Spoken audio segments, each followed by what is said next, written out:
Welcome to the Jackson Rudolph podcast. I'm your host, Jackson Rudolph, and we are back with episode 77. Crazy how long this journey has brought us here with Black Belt Magazine. Thank you to everybody tuning in.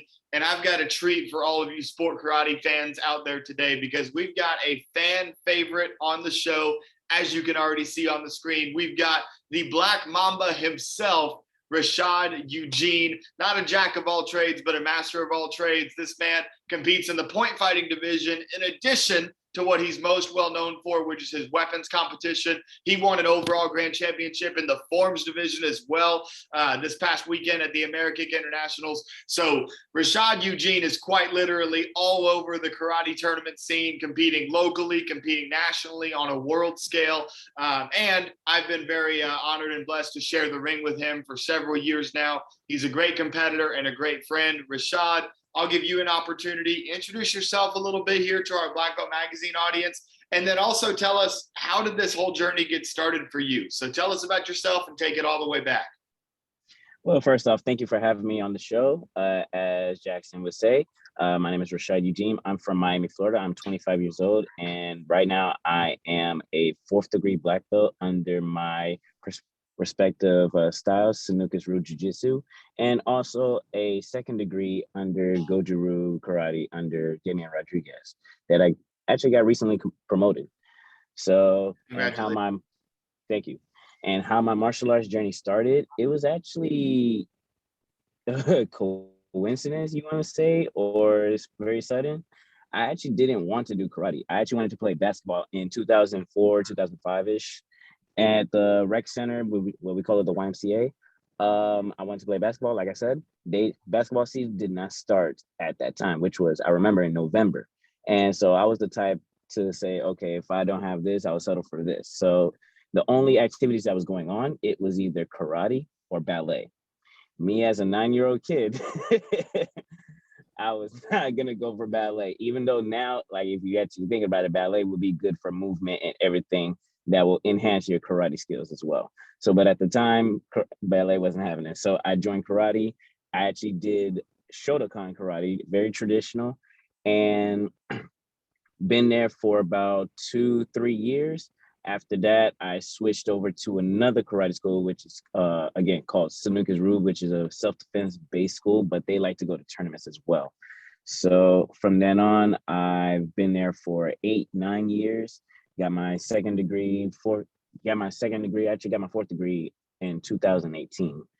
And from then on, Damian Rodriguez, he used to be on Team Straight Up, Team Full Circle, Team Velocity. He called me saying that he wanted me to teach his kids kamas and nunchucks at his school. And this was back in 2016. So I accepted the offer, and it went from 1 day teaching at a school to 3 days teaching at a school during the school days. And after that, I'm basically there 24/7 at this point. So awesome. that's how my journey started. Very cool. So at what point did competition come into the picture? Because you mentioned, some of your early styles you trained in were either very traditional Shotokan or some self-defense based styles. Obviously, Damian Rodriguez was a great sport karate competitor. You mentioned him being on Straight Up, Velocity, Full Circle as well. I remember him winning the lightweight overall at the Pan American Internationals one year and then doing a Jesus flip to the back of the stage. But I digress. So for you, where did competition come into the picture along that path? It started in Shotokan, which typically it was my first but last competition with that school. I remember it was 2007 in the middle of the summer, I believe, that it was straight kumite and kata. I remember that I had to go against a brown belt to take 2nd place. And it is very traditional how it is today in WKF. And for kumite, I remember that I literally won 1st place with literally 1 point. Every match I had was literally 1 point. It was that hard to score a point. I remember one time, I remember the kid's face, I remember the kid's size. We clashed shins, and he's over there hurting his shin, holding his shin, trying to heal it. I'm literally sitting here like I'm just holding it in, trying not to cry. So that's how hard we clashed in. But that's how my journey started as for competition. And when I switched over to Sanukas Rue, and like I said, they're a competition school. My first competition was a local school, was a local competition in 2007.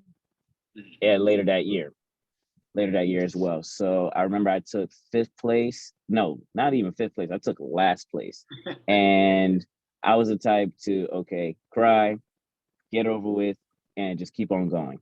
No motivation in a way, but I'm just like, okay, let me keep on going. And my first international competition, even though it was still in state, Pan Americans 2007. And that I did a little bit better, took fifth place, and it just went on from there. That's awesome.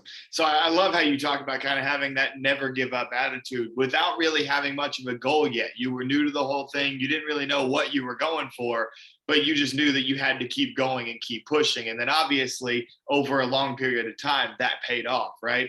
So we're going to jump around a little bit in the show today. I want to start by catching up on AmeriKick, and then we'll kind of backtrack through some other highlights in your career. But AmeriKick, in a lot of ways, was kind of your big coming out party as a champion, right? Because even though you've been a top-ranked competitor for several years now on the NASCA circuit, winning some first places, being a common face that we see on stage, these 3 overall grand championships were your first 3 overall grand championships on the NASCA circuit, which, by the way, for those of you tuning in, my fellow history buffs that I know jump in the comments sometimes, I don't know that that's ever happened, that somebody won their very first NASCA overall in the same event that they won 3 of them. So to triple grands in the event where you're winning your first one, to me, that's insane. I've never heard of that happening before. So if that is truly the first time that's happened, congratulations for that little historical record there. But yeah, so let's fast forward to AmeriKick. Take us through the weekend. How did that all unfold for you? And just kind of take us through the divisions leading up into each of those grand championship finals. Okay, so basically let's start off with Friday's events. So usually I actually started, my first division was Wacko Fighting Division, which I lost my first match. I can't blame nobody else but myself. I just got to adjust a little more. So I took like I said, I lost my first match. And then the first division for Forms of Weapons was Musical Forms. Typically I took third place in that. I'm basically going to run down how I do in placing and pretty much what I got to fix on as well. I bowed out of Extreme Forms mostly because self-awareness. I felt that if I would have ran that division, I would have passed out, being honest with you. And then I had to recuperate myself, take a little more breaks. Then Creative Forms came in. I took Creative Forms. I took first place in that division. And fast forwarding to Creative Non-Bladed Weapons with Double Bow, I took first place in that. And pretty much I was going to sum this all up in the rest of the 3 divisions.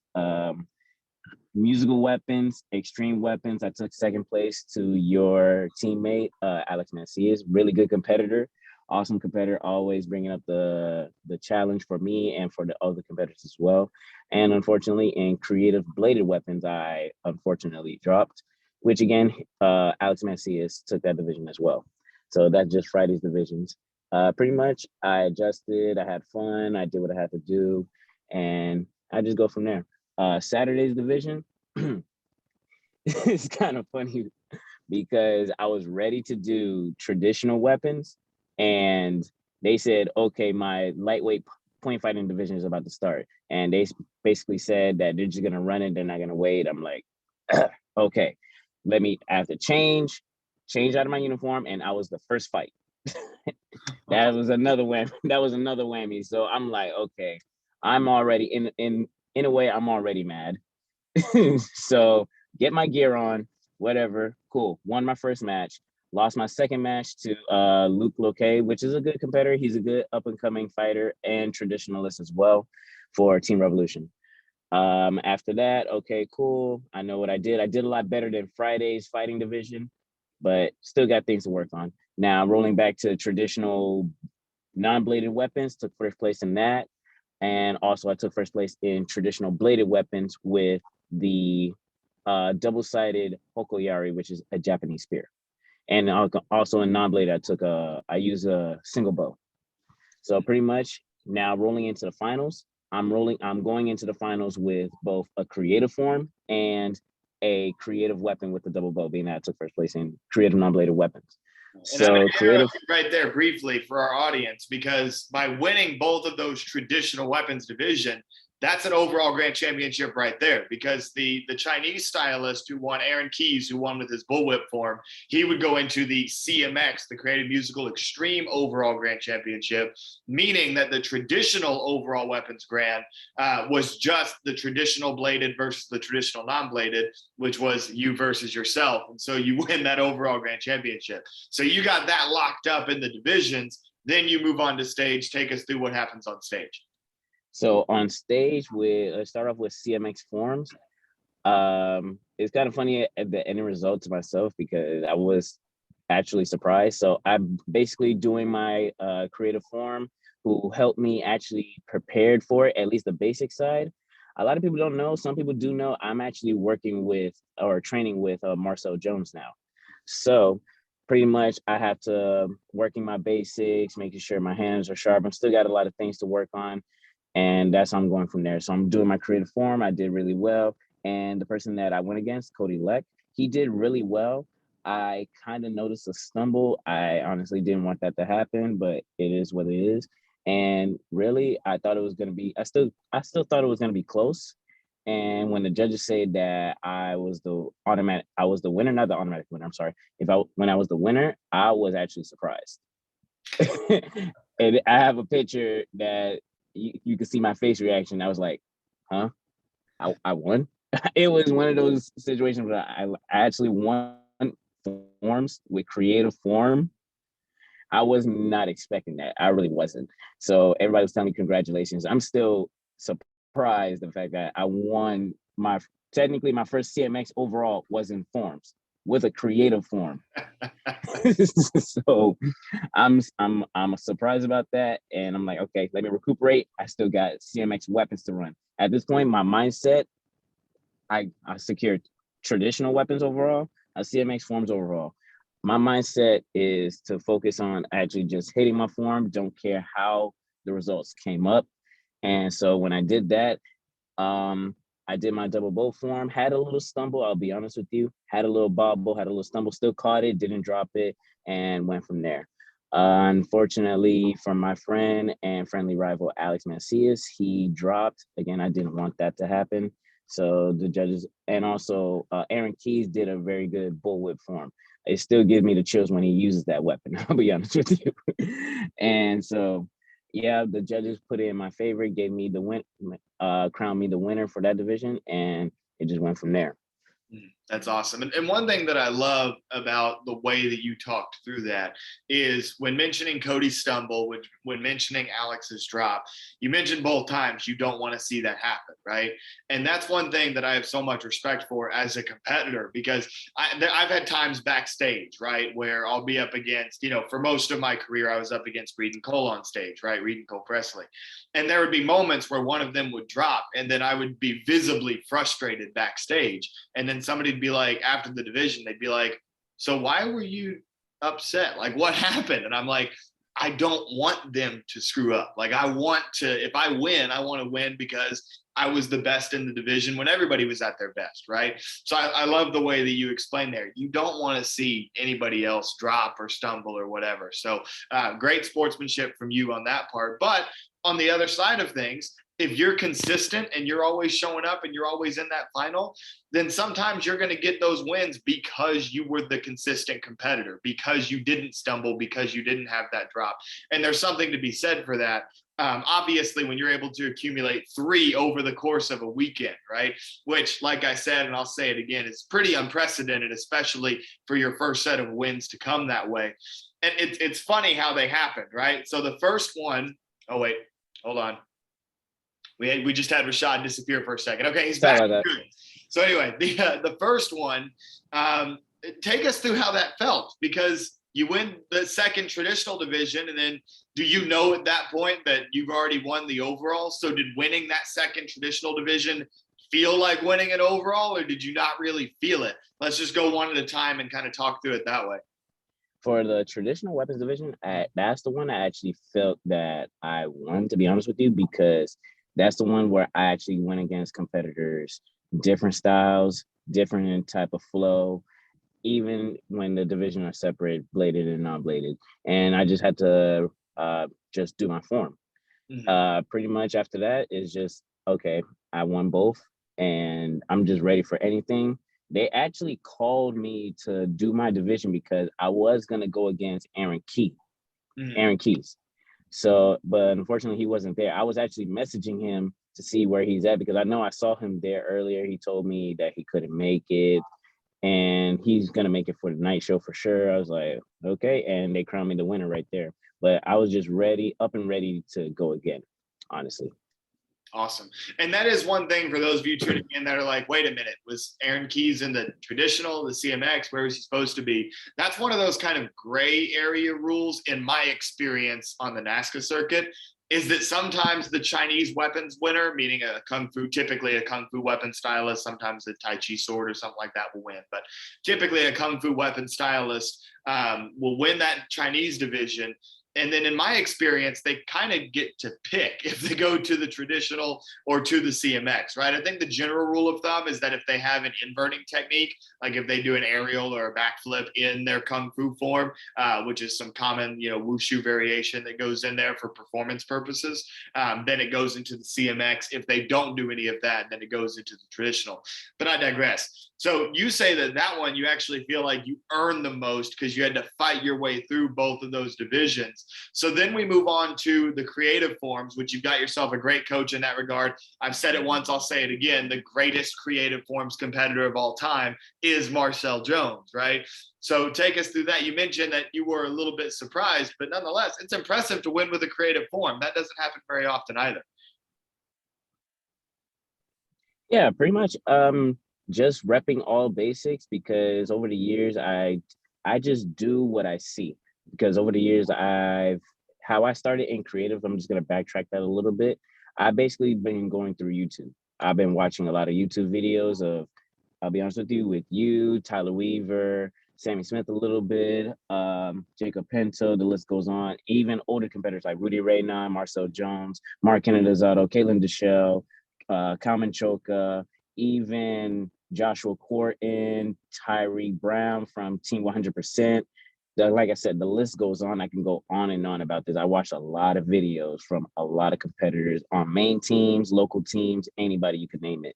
If you could show me a face, I could tell you I watched them.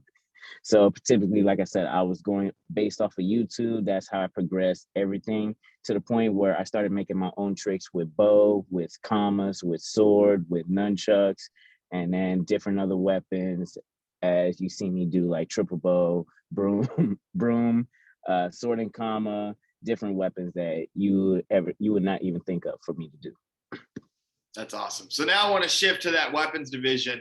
But first and foremost, kids, anybody tuning in, did y'all hear what he just said? Film study. I preach it all the time on this podcast. Film study will make you a better competitor. Learn from the competitors of the past. Learn what worked. Learn what led certain competitors to winning overall grand championships and doing it consistently, right? Some of those names that Rashad mentioned, a lot of kids tuning into the show have probably never seen some of those competitors before, like Tyree Brown, right? I watched Tyree Brown in person. I know how good Tyree Brown was, right? Like, you guys need to go back and do that film study. It will make you better. You will see things that will help you elevate your game. Now I'll get off my soapbox. So Rashad, you mentioned all the different weapons that you compete with, right? So I'm going to ask a specific question first, then we'll get more general. So like with AmeriKick, you decided to do double bow on stage. I've seen you do triple bow on stage. I've seen you do commas on stage. I've seen you do a lot of different things when it comes to the on-stage overall grand championship round. What goes into your decision-making for the weapon that you're going to do on stage? Obviously, if you win creative non-bladed, you have to do bow, double bow, triple bow, or nunchucks, right? One of those. And then if you win bladed, you have to do commas or sword or a bladed weapon, right? But outside of whatever you're required to do by your divisional win, let's say you won musical and you could do literally whatever you wanted weapon-wise, what goes into that decision-making for you? Well, I'll start off with AmeriKick. With AmeriKick, I'll be honest with you, I had no other choice. And I put this on myself because I told myself this year that I'm going to stick to 4 weapons, 2 in traditional, 2 in CMX. For the CMX, is only commas and double bow. That's what I'm sticking to, and that's how it's going to be from now on. And for traditional, it is going to be single bow and the double-sided Japanese spear. Okay, I told myself this year that I'm sticking with it, and from now on, I'm going with it, unless it's going to be one of those rare moments that I'm just going to have fun, like what happened at AKA Warrior Cup 2020 when I did the sword and comma. But I'm going to shift off to the question that you asked me. So what goes into my decision, it all depends on how I did in the division. I review how I did in the division, how the judges respect each and every weapon that I did in that division, and who I'm going against for the overall final. So that just dictates what weapon I use. So it's kind of like not playing checkers, but it's actually playing chess as well. So it's not all about striking, blocking, kicking, punching. It's all about strategy work as well. That's how I feel like it is, honestly. Awesome. I love that, because another thing I preach all the time on this podcast is strategy. It is so important. Now, in my game, I often talk about this in terms of trick selection, the way that I orient tricks in a form, right? But with you choosing between two different weapons, whether it be the traditional or whether it be the CMX, choosing between those different weapons, it's extremely important to pay attention to kind of what the judges are feeling over the course of that weekend, because typically your center judge in division, at least, if not the center and maybe one other, but almost always that center judge is going to wind up being one of your night show judges too, because they're likely a NASCA promoter who's then going to go on and sit on that night show panel, right? So being able to be perceptive of that is extremely important. The other thing strategy-wise that you said that I love is how you said going into this season, I'm sticking with double bow and commas in the CMX divisions, and that's what I'm going to roll with, unless there's like some special circumstance where you want to do something special.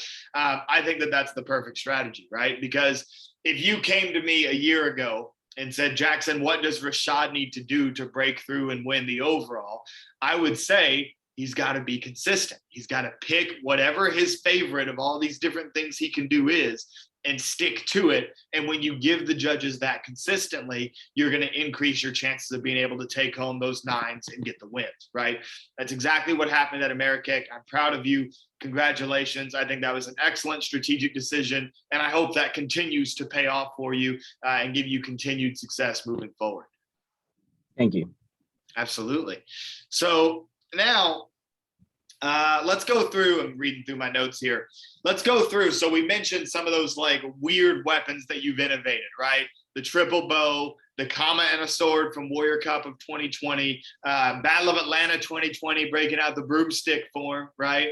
So which of those, I mean, where does all of that come from, right? Which is your favorite? Where do you get these ideas? How did you decide that that is what you wanted to create as kind of your character in the sport karate? So I'll say this, for triple bow, I actually started working on that in 2014. That's because your teammate, our friend, Reed Presley, he was breaking out with double bow. And as a very local competitor at the time, nobody knew me, kind of new to the adult division. At the same time, I wasn't going to all of the NASCA tournaments. I looked at a video, I said, I could do better. I could actually do better. So I picked up the third bow. I started working on basic tricks, and then the creativity came a long way. Whatever came up to mind, whatever visual outlook I could look at, I try to innovate it with the triple bow. With the sword with the sword and comma, I actually had plans to do that in 2020, but the pandemic hit. Not gonna go into that. But when I won creative bladed weapons at AKA Warrior Cup, I wasn't gonna break it out until like the next tournament. But when I won that division at Warrior Cup, I just decided, you know what? I'm already on stage. Let me have fun in this division. So I didn't finish the form. It took me 20 minutes before the division started to finish the form. I don't know if you were seeing me on the sideline, just creating a lot of things. Sorry about that. I don't know if you were seeing me on the sideline by the stage, just working on sword and comma. That was literally me finishing the form. And little did I know, it was I think we had 24 people in our division. So they had to break it down. And pretty much I finished the form in 20 minutes. I actually ran the form, did better than I expected. And I took third place behind you, of course, and your teammate, Danny Eckers. So that one was a surprise to me. It wasn't one of those routines that I was not expecting to place really well in. It was just me having fun.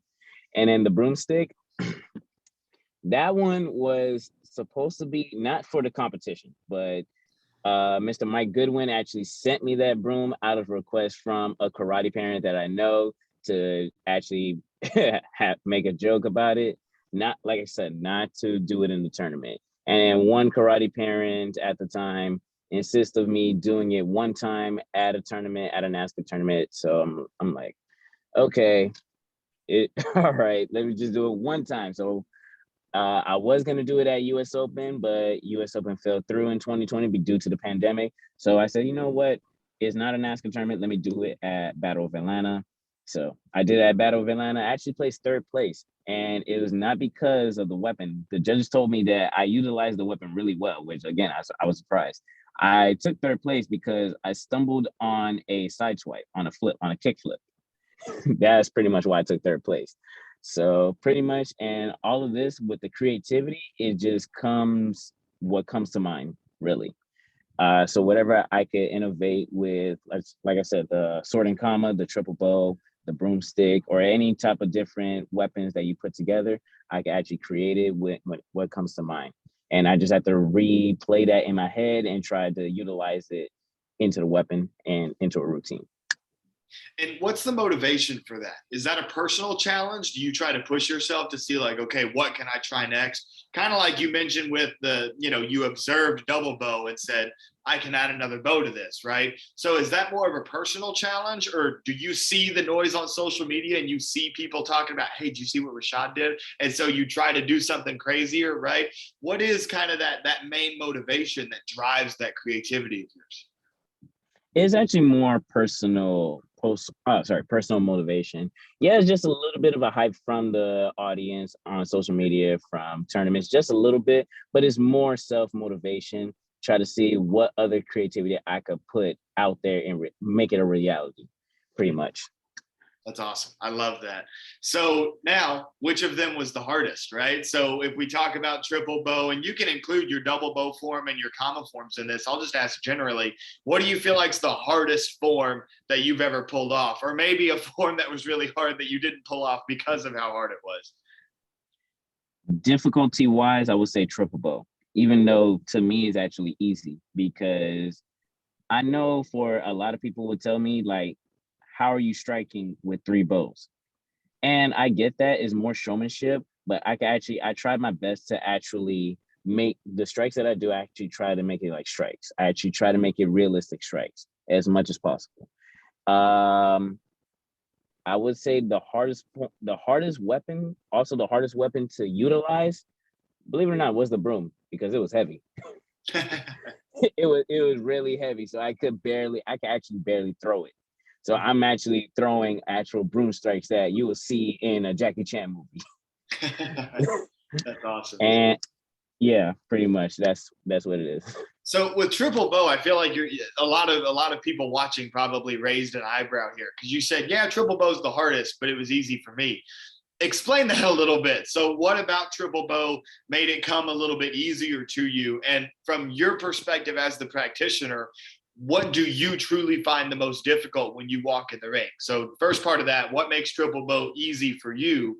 And then second part of that, what do you truly consider difficult? What do you get nervous about when you're going in the ring to do it? Okay, so what's easy for me with triple bow is the fact that it's basically the tricks. So I take the tricks that I do with double bow, and I'm just having a third bow. That's what makes it a little more difficult, but is at the same time, I just repetition it as much as possible, and to the point where I can actually still do it, and I haven't touched triple bow in months, because I'm so focused on double bow and commas now.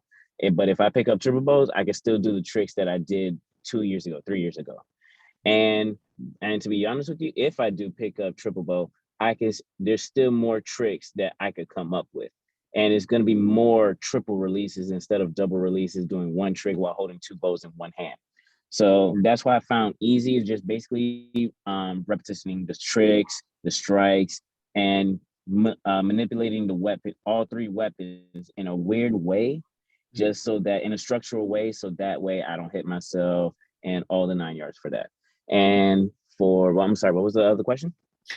So first, just to recap on that one, you kind of carry over some of your muscle memory from double bow tricks. You can apply that to your triple bow tricks, and that kind of keeps those fresh. And then my second question was, what is actually hard for you? Like, what do you consider when you're walking in the ring for a division? You're like, I got to go for this. What is it that you do find difficult, that makes you nervous? However you want to put that. Is the triple bow release.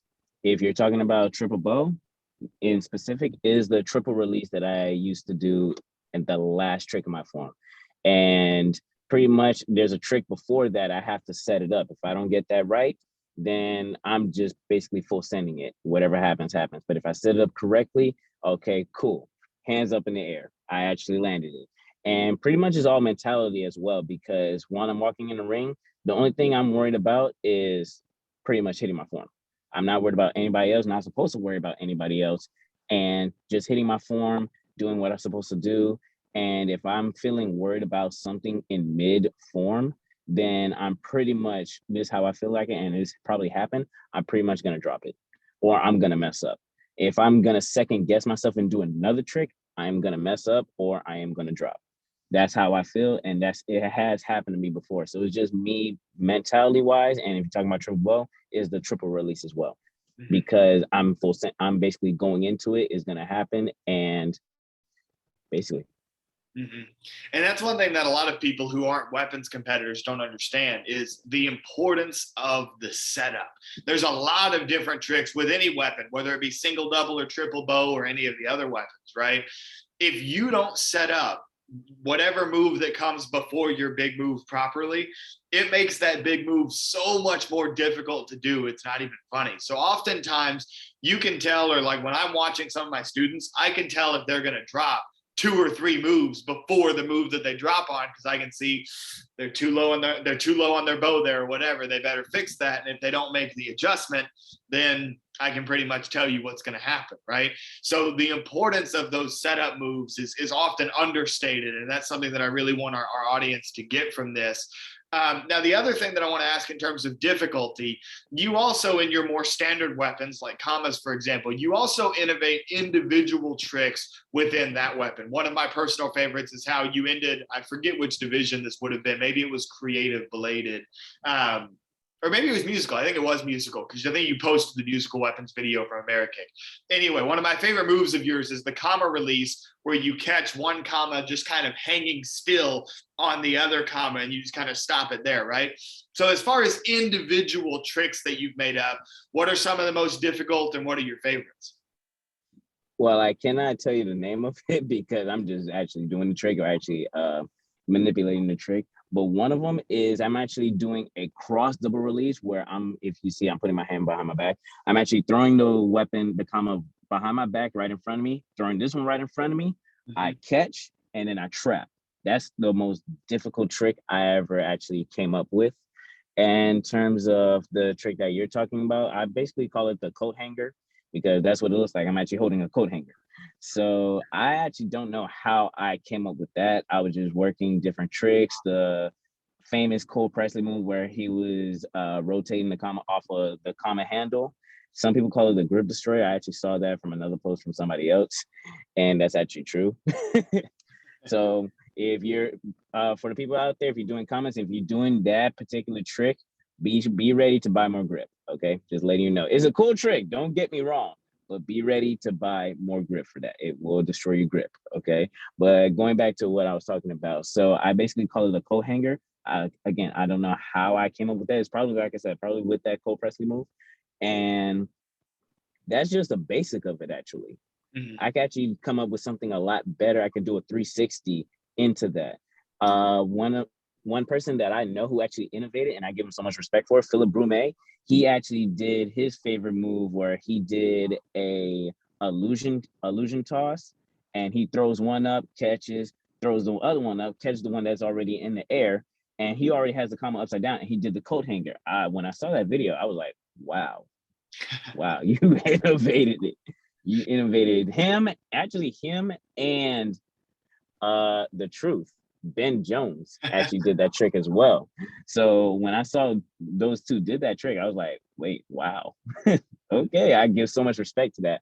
But pretty much just coming up to those tricks is just, I don't know how the creativity comes about. I cannot tell you for the life of me how it came out. But I just, when I remember something like that, that's when I started doing repetition. Okay, this is going to work. And it just goes from there. That's awesome. Yeah, you mentioned Philip Brumet. I mean, he's a big up and comer with the commas, had a great performance on the US Open stage in that stacked 14-17 weapons division. He's always innovating. Ben Jones recently minted as the truth after some of his performance from AmeriKick. So yeah, both of those guys, awesome competitors. Appreciate you shouting them out. And then you mentioned the grip destroyer, which I never heard Cole call it that. Cole just called it spinning one comma on the other, which reminds me, we got to get Cole on the show at some point. But I'll let you in on a fun fact on this one. Have you ever held one of Cole's commas? Yes. Okay, so his grips are like so much thicker than like anybody else's comma grips. Whenever he puts like tennis racket grips on his commas, which is part of the reason why they never really got worn down from him doing that trick. But he and I were also similar in that, you know, with my bows, I like a heavier bow. I like something that if I throw it up, it's going to come back down. Cole always tended to like heavier commas. Some people, like I picked up some people's commas and they're like feathers, you know what I'm saying? Like I could not, if I did commas, I could not do that, right? So Cole always used heavier commas because he liked the feel of them in the hands better.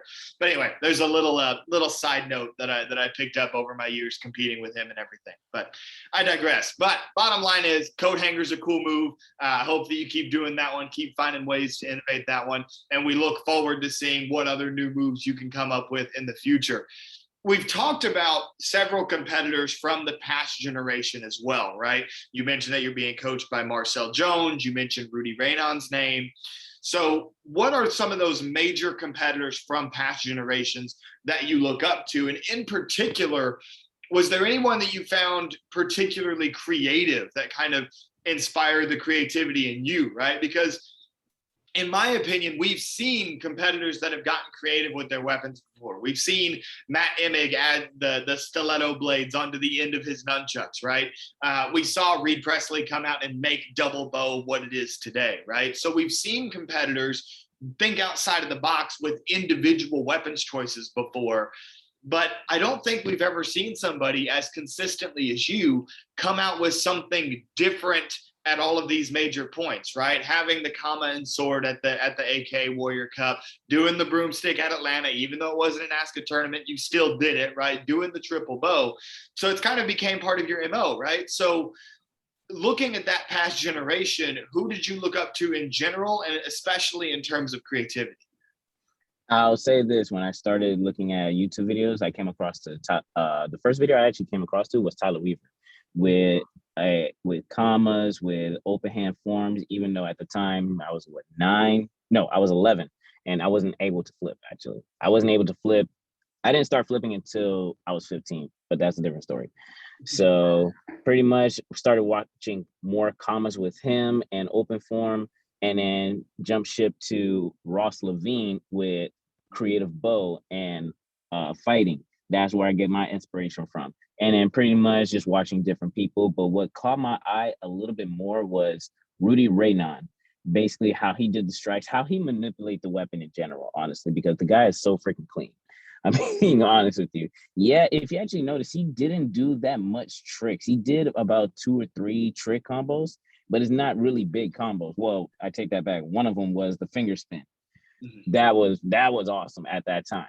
So, but pretty much it was just more striking, more cleanliness on the techniques and everything. That's really caught my eye on that, especially with his open hand form where he did, I think the most difficult, my opinion, a difficult tricking move at the time where he did a Webster, land on one foot, switch, axe aerial, chop punch to cheat 900, hook into jackknife to split. That I don't see anybody doing that today. Like, it's actually awesome.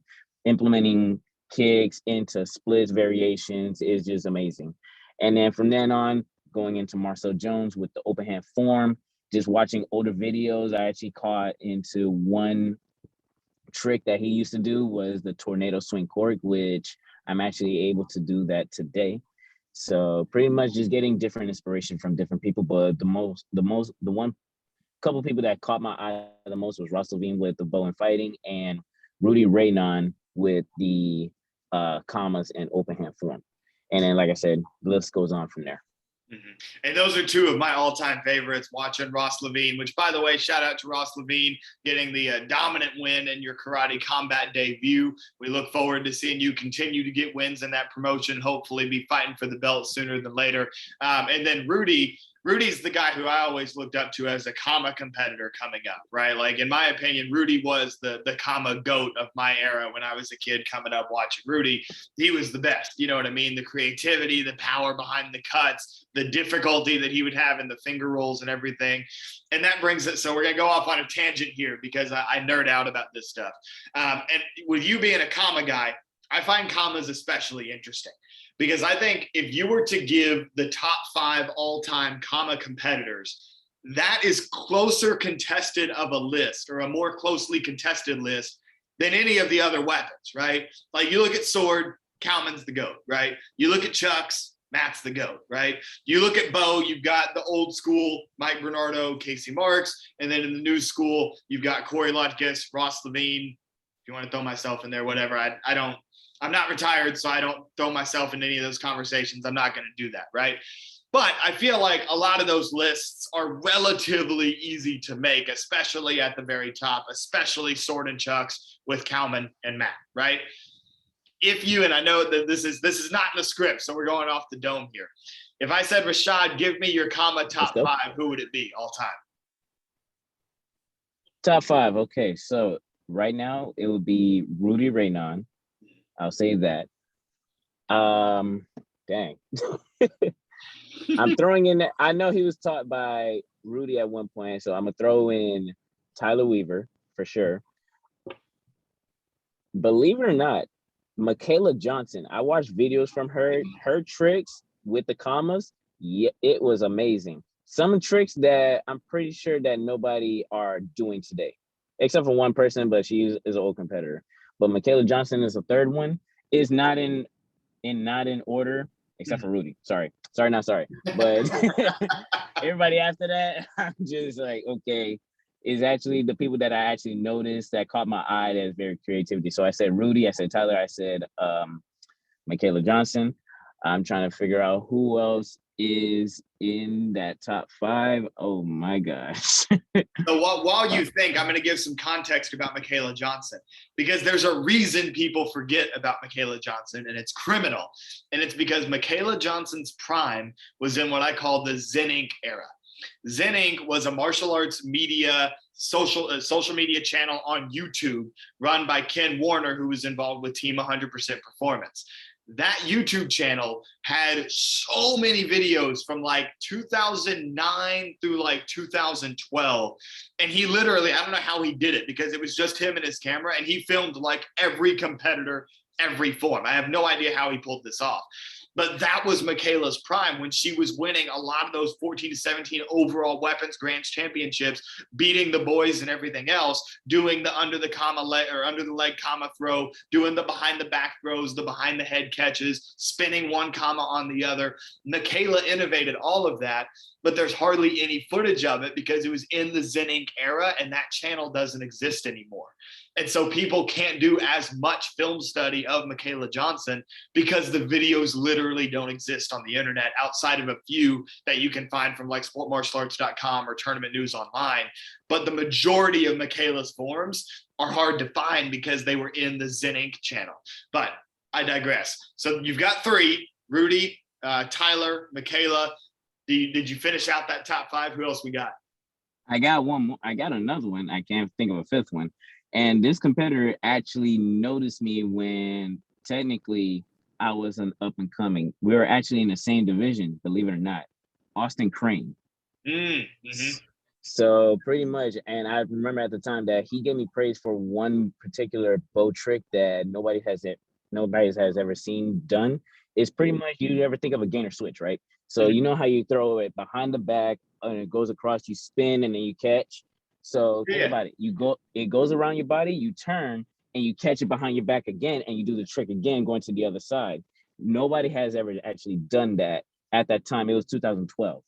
So nobody's done that. And I'm looking in the video and I see Austin Crane clapping, and he actually gave me praise after that division, even though I messed up and bobbled. So pretty much he still, if I talk to him right now, like if I go to Atlanta for Battle of Atlanta, he'll still recognize me, the type of person that I am. So that will be my top 4. But besides that, his commas are awesome as well. Like there's some tricks and strikes that you would never even think of that is just amazing and mind blowing. So that's my 4th competitor. The 5th one, dang it, I have no idea. All right, so I'll let you off the hook, but I'm gonna mention some omissions from your list that I got a problem with, right? And granted, all 4 of those people belong, right? You can make an argument. Obviously, Rudy is in, right? You make a good argument for Tyler, good argument for Michaela, good argument. What was the Austin Crane, right? All of them have great arguments, right? It is criminal that we have not mentioned John Valera yet. That's a problem because with John Valera taught Rudy Raynon, right? So John Valera's name's got to get mentioned, right? Okay. In that same breath, I think you got to say Mike Chat too, because they were going head to head for a while, right? And Mike Chat won many weapons overalls with his commas. So you go way back, you got to look at Valera and Chat, right? In the modern era, we got to mention Cole because of all that Cole could do with the innovation of the comma tricks and everything. So Cole gets a mention as well, right? Cole Presley.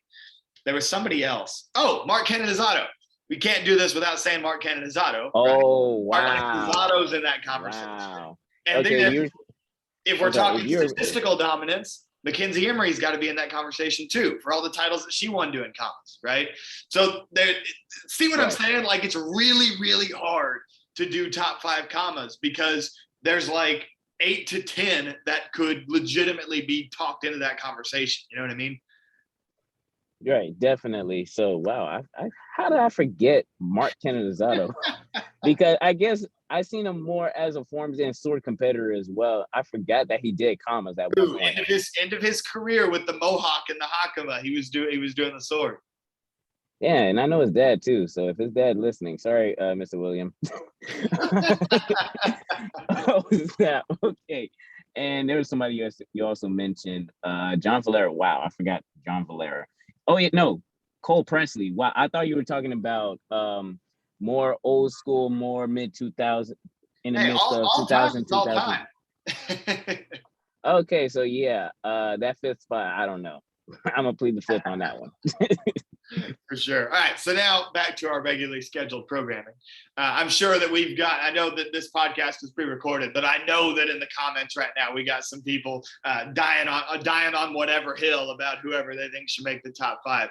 So yeah, if we're talking comma competitors, drop your top 5 comma competitors down below. That's a very interesting discussion that we can have there. By the way, I've not given a top 5. I got to think about that more, right? I think that all of those names that we mentioned have an argument for it. Maybe in a future episode, I'll bring out my top 5, but not today. Anyway, back to our regularly scheduled programming. So now we're going to jump from everything that you've done in the sport karate world up to this point. You've always held this nickname, the Black Mamba, though. As long as you've been around and been popular on social media, people have known you as the Black Mamba, right? So where does that come from? Obviously, there's some Kobe Bryant undertones there, right? So tell us the story of where the Black Mamba nickname comes from for you. Pretty much, it's actually not Kobe Bryant influence. It was happening in the dojo where I was training at the time. And pretty much I was throwing offline spinning hook kick to a defensive offline spinning hook kick. Who, when somebody blitz forward or they coming forward with an attack move with a hand technique, I just literally step off the line, turn my shoulders, and hit them with the hook kick. And pretty much I'm hitting them with the dead leg. Fortunately, they had a face shield on, fortunately. So one of the instructors at the time saying, I'm going to start calling you Black Mamba because of that snake-like hook kick, pretty much. And at the time, I started painting on shoes, and I just said, you know what, let me start painting my helmet. So I actually put Black Mamba on my headgear. And US Open, I forgot what year, I remember Emily Cooper saying, all right, Black Mamba, you're up. I'm like, okay, hey, you're mentioning my nickname now. I didn't have to say it. So that's where it jump started from there for that nickname. That's awesome. By the way, public service announcement for a lot of the people out there in sport karate right now. You can't give yourself your own nickname, right? The Black Mamba came from one of his coaches who saw him doing that kick. And Rashad, you've actually told me the story before, so that was just for the audience. I remember that, which I think is a really cool origin story for a nickname, right? But nicknames have to be given, right? Like you can't just be like, I'm gonna start calling myself this, right? Like started calling Ben Jones the Truth. I gave Ben Jones the Truth nickname, right?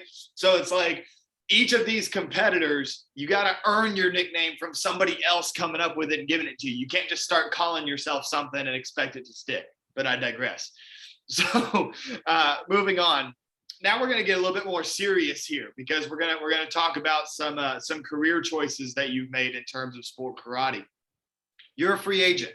You were formerly representing Team DKS. It seemed like that was a peaceful transition. Everything was on good terms there. I know you had a great support system there on that team. So I don't necessarily want to talk about your departure from them because I know that they were family to you and everything else. But going free agent now, why was that decision made? What are you going for? What are you looking for in that decision?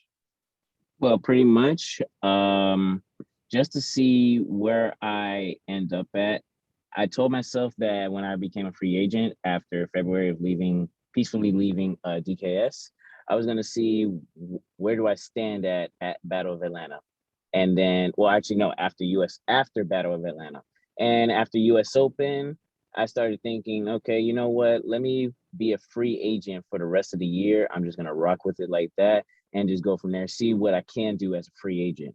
And pretty much before I knew it, as a free agent, I took home my first ever NASCA overall title and 3 in one night. And pretty much just like, wow, I just hit a lot of goals and I didn't even think about it. So pretty much moving forward as a free agent, whatever, I always go by whatever happens. I'm just enjoying the ride right now. Good. I'm gonna scratch my imaginary beard at that one. That's interesting. So the Black Mamba is on the hunt. He's waiting to see what's going to happen, right? And then I like that. So going free agent, waiting to see what happens. You're going to make the decision that's best for you. As a competitor, I support that a ton. People may not realize this, but there have been great competitors to do that in the past. One that comes to mind for me is Danny Etkin, right? Danny Etkin was, he had won several overalls leading up to that point and had developed a pretty good Team Paul Mitchell worthy resume. And he was on 100% performance, went to Team Imig, and then several of the Team Imig members went to Paul Mitchell. So Aiden Considine got hurt, was out for a season, broke his leg.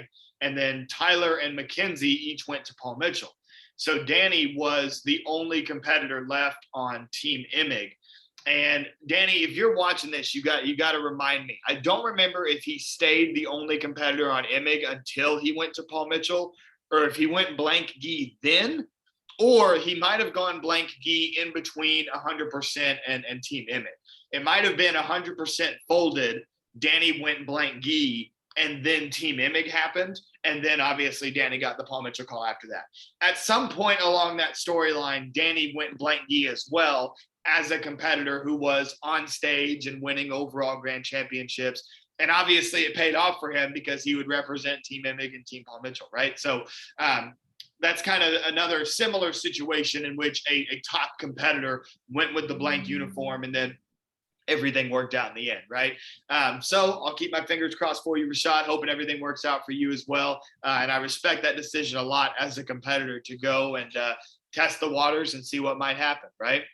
And so now you're in a position where all of your hard work has kind of just come to fruition, right? You've been paying your dues for a long, long time. You mentioned started competing in 2007. You and I have competed against each other for many, many years at this point, right? And you finally break through and you win those 3 overall grand championships. And there's a lot of young competitors right now that are in the same position you were in prior to winning those overall grands, right? Where they're grinding and grinding and grinding, but they can't seem to get the one extra 9 they need to get on stage or to make it to runoffs or to win the overall, whatever it is, right? What is your advice to those competitors who are in the same situation that you were in not long ago, right? Grinding and grinding and grinding, knowing you're good enough, but not breaking through yet. What is your advice to those competitors who are in that position?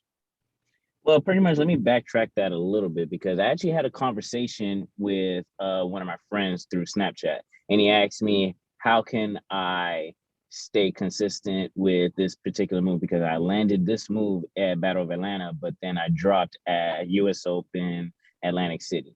So I'm gonna backtrack that a little bit. What I feel about this, the junior division, is that they'll do so many divisions, and pretty much up until when they reach 16, 17, they'll kind of have a feel of, okay, what they're truly into, what they're really into at the same time. For me, I actually started I wasn't consistent going to NASCA until I turned 19. I didn't have a full junior year in NASCA. I used to go to, like, the closest tournaments I went to as a junior, Battle of Atlanta, Pan Americans, Gator Nationals when it was happening at the time. But pretty much I did not. By the way. Huh? Great tournament, by the way, Gators. Oh yeah, definitely. But I didn't do the full NASCA circuit as a junior. So I didn't get the full NASCA experience as a junior. So pretty much throughout the years of me doing so many divisions and still doing so many divisions, just testing out the waters. Now I'm realizing that I'm testing out the waters to see which division I'm actually good at, which division I don't like, pretty much, and just go from there. I'm still doing the same forms, weapons, and fighting. I just got to pick out which divisions I'm actually good at and go from there. Now, coming into the question that you're asking me, pretty much the conversation I had, I came up with 4 levels of consistency. Taking with the drop or anything that you do, and it's universal for fighting, forms, breaking, self-defense, divisions goes on. Pretty much the first part, finding time management. I know some people are in school, they have work, they're in college, whatever. This particular person is in college, so I know that's the most important thing, which, by the way, I'm a sidetrack about this. I have so much respect for you, being that you went to Stanford and competing at the same time. So shout out to you for that, my friend. I always tell my students about how well that you're actually going to a hard school, a top level school, at the same time going against people like me and other great competitors at the same time that you're studying at Stanford. So I give my utmost respect for you on that. Just want to put that out there. But yeah, so time management is the first thing. Finding time of when you're going to train that part, or train whatever that you're most consistent in, okay? Or that you want to be consistent in. The second thing, whichever move that you want to learn, or whichever move that you want to drill out, or the move that you drop in competition, or the move that you cannot find a way to do it, find a way of doing it and drill it constantly. Constant drilling. That's the second part. That's where you got 25% of 25% of time management, 25% of drilling. That's half of the battle right there. The third 25% is just, I will say, having fun. I know that's the last one. So it will come out to mind for that third one. Having fun what you're doing, and all that type of stuff. Okay, now remember the third one. So the third one is actually muscle work. So if you're just picking up a bow and just spinning it, that's just half of the battle for that. You have to do a lot more than just releasing the weapon. You have to do muscle work. You have to work out your arms, work out parts of your body that you're using to manipulate that bow or comet or sword. So that way the trick will become muscle memory and it will become second nature. So that is the third thing. And then going to the fourth thing, that will be having fun while you're doing it. So that way, when you already have time to train it, drill it constantly, put muscle behind it, at this point is just full sending. That with no worries whatsoever. You're just going out there, you're doing it with no worries. And pretty much that's the conversation I had with my friend. And to all the up and coming competitors and current competitors out there, that those 4 elements goes for anything as far as fighting. Like I said, fighting, forms, weapons, drilling on a technique, the back fist, body punch, drilling on chop punch, drilling on a bow strike. I can go on and on about this with different weapons, but pretty much, like I said, is universal. I just came up with that 4 concept in a matter of 5 minutes. So it's pretty much just staying consistent. The 4 elements of consistency. That's what I'm going to call it. Right.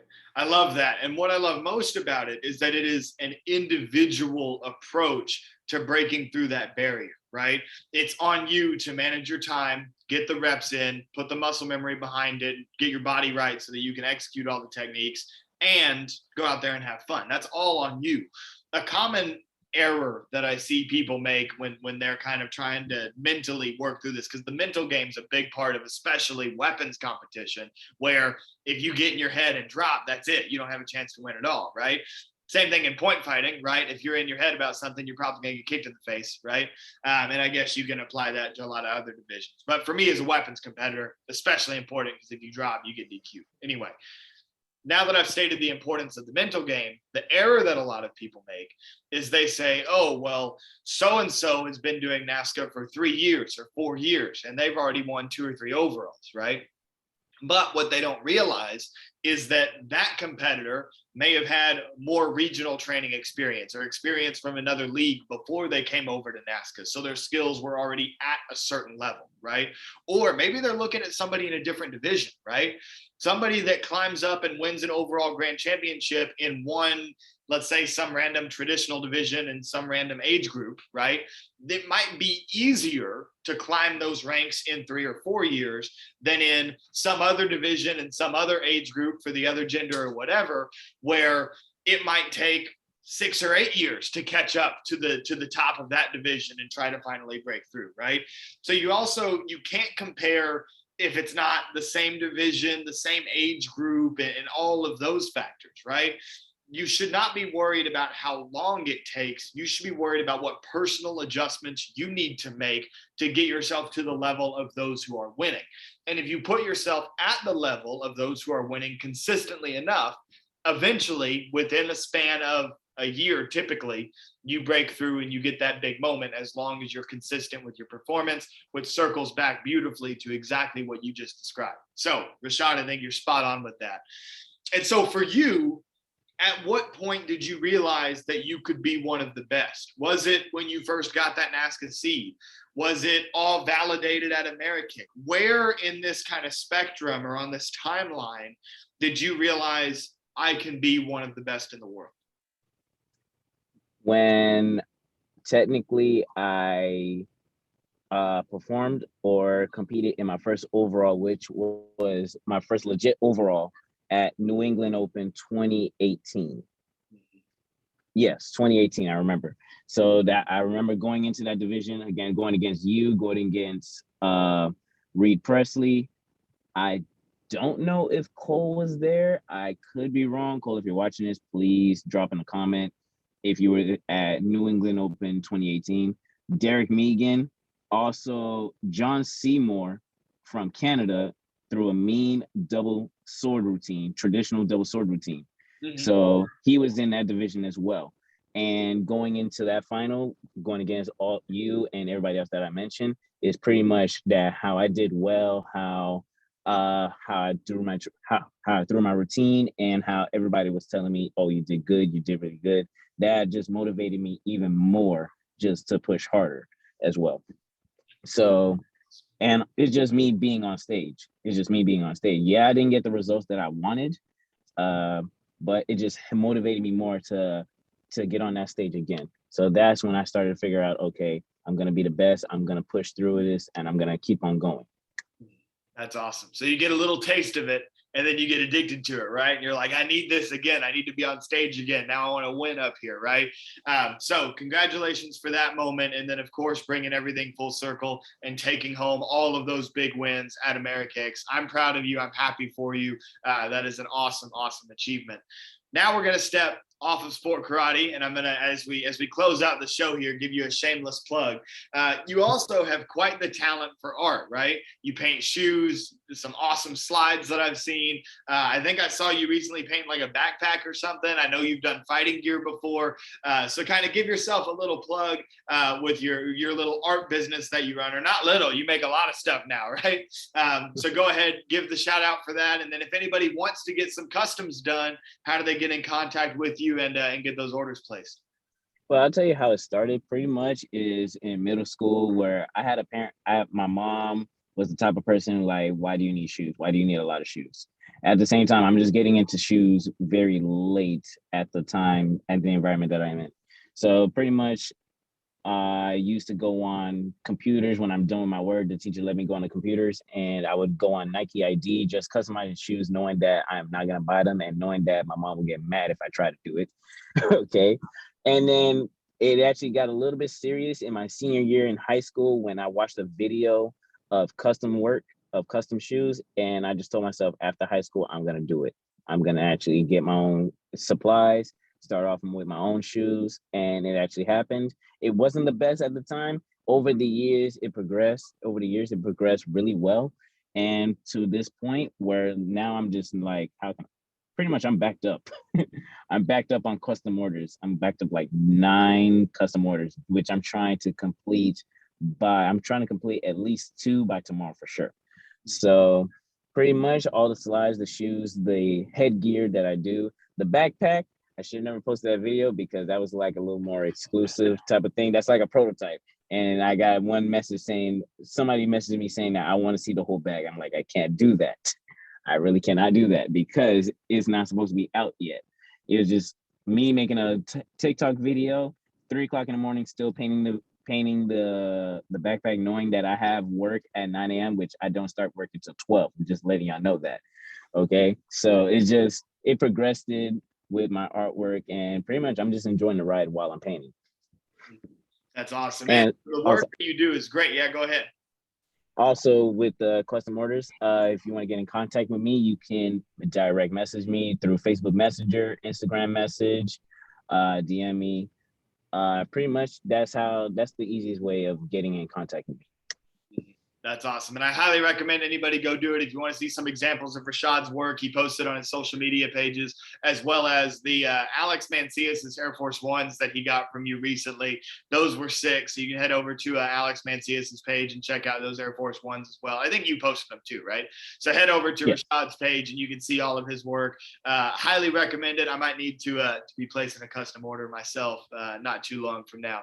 But anyway, so Rashad, thank you so much for your time today. I think that this has given a great insight kind of behind the mind of really one of the most interesting competitors in the sport. You know, you're a fan favorite. You always come out. You're always entertaining. And I think the crowd loves it. I know that everybody on social media loves it.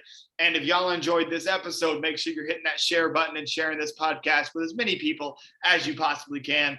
Rashad, once again, thank you so much for your time. Any closing thoughts or comments before we head out of here? Pretty much like I said, for every competitor, just love what you do. Just love what you're doing, whether it's forms, fighting, or weapons, okay? Yeah, we want to win. We all want to win. But the most important thing is just having fun, hitting your routines, hitting the technique that you like to do in fighting, and pretty much just having fun, enjoy the ride. That's a great take-home message. So once again, Rashad, thank you so much. Thank you to everybody that is tuning in. We really appreciate your support. Drop those likes, drop those comments. If there's anybody else that you want to see come on the podcast as a guest, tag them down in the comments below. We'll try to get them on the show too. This has been episode 77 of the Jackson Rudolph podcast, and I'll see you next time.